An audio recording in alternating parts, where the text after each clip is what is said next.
ஹாய்ங்க, மலர்ஸ் கிச்சனில் இன்றைக்கி என்ன சமையல்னு பார்க்கலாங்க. இன்றைக்கி வந்து கொத்தமல்லி சட்னி தாங்க அரைக்க போகிறேன்.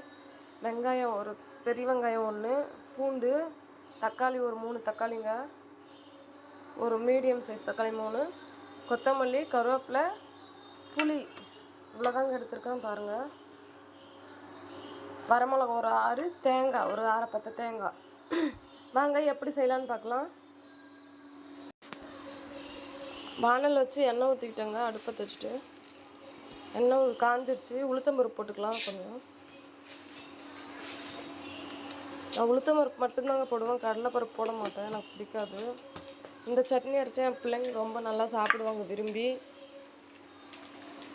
இட்லி, தோசை, சாப்பாட்டுக்குமே இது நல்லா இருக்குங்க. நான் ஏற்கனவே செஞ்சுருக்கிறேன், அதனால தாங்க சொல்கிறேன். வரமிளகா போட்டுக்கலாம்.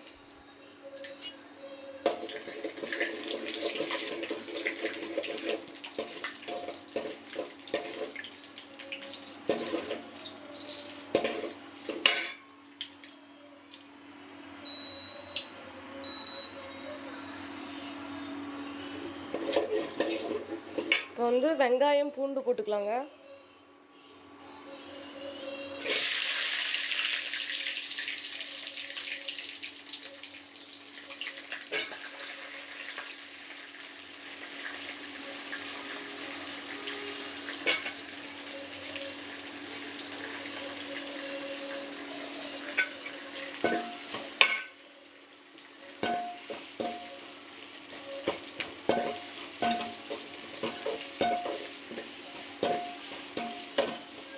கொத்தமல்லி சட்னி நல்லா, இந்த சட்னி வாசமாக இருக்குங்க. நீங்கள் வேணால் செஞ்சு சாப்பிட்டு பாருங்கள், ரொம்ப டேஸ்ட்டாக இருக்கும். நான் அடிக்கடி இந்த சட்னி தாங்க செய்வேன். இதுதான் கேட்பானுங்க அதிகமாக.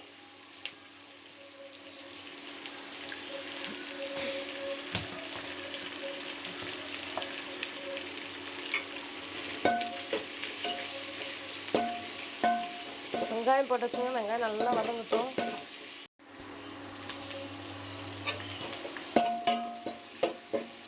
சீக்கிரம் வேலை முடிஞ்சிடும் இந்த சட்னி. இந்த சட்னி வச்சுன்னா வேறு எந்த சட்னியும் தேவையில்லை, குழம்பும் தேவையில்லை. இதிலே நல்லா சாப்பிட்லாங்க, சூப்பராக இருக்கும். அந்தளவுக்கு டேஸ்ட்டாக இருக்குங்க.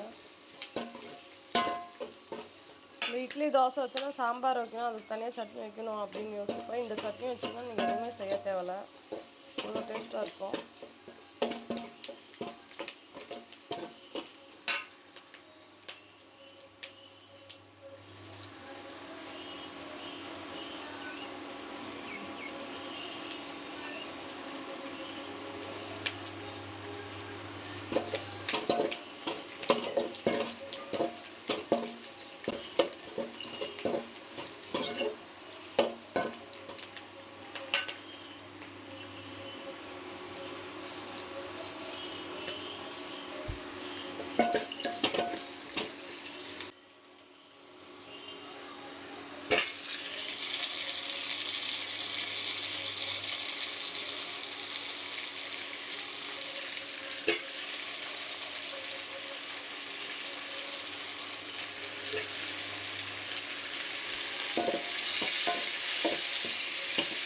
தக்காளி வதங்குறதுக்கு தேவையான அளவுக்கு உப்பு போட்டுக்கலாம்.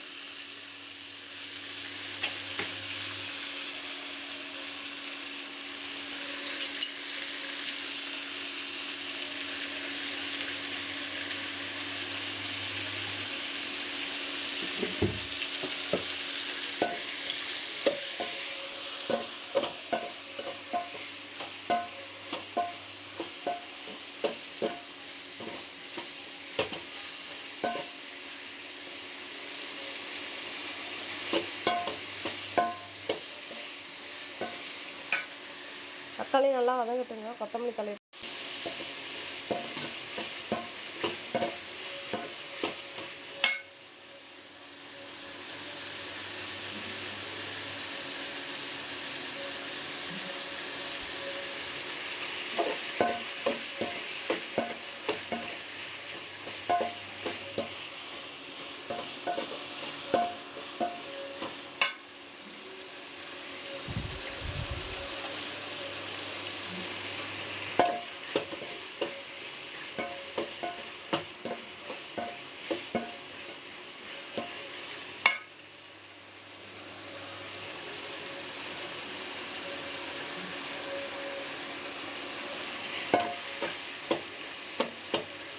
போட்டுக்கலாம்.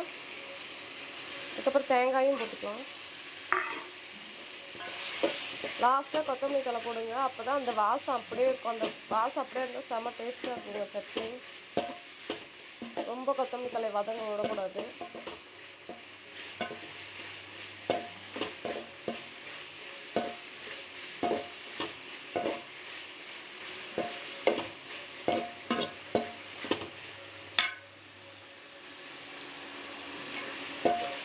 என்கிட்ட இல்லை, நான் போடல.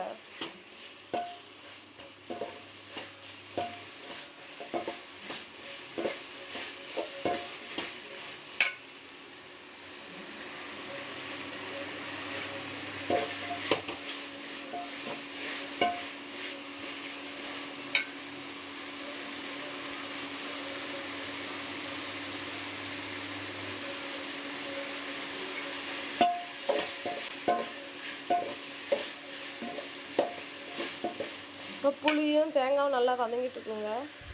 இப்போ கொத்தமல்லி தழையை போட்டுக்கலாம்.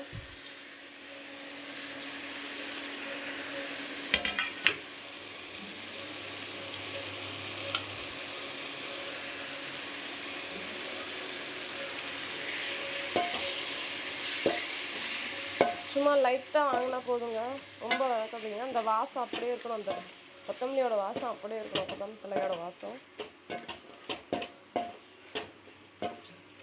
இப்படி செஞ்சு பாருங்கள், செம்ம டேஸ்ட்டாக இருக்கும்.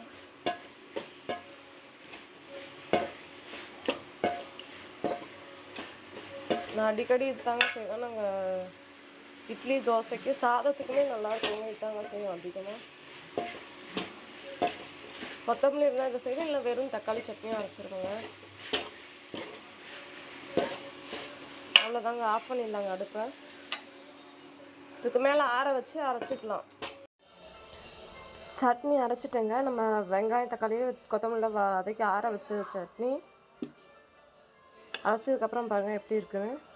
இந்த வீடியோ பிடிச்சிருந்தா லைக் பண்ணுங்கள், ஷேர் பண்ணுங்கள், கமெண்ட் பண்ணுங்கள், சப்ஸ்கிரைப் பண்ணுங்கள். தேங்க்யூ.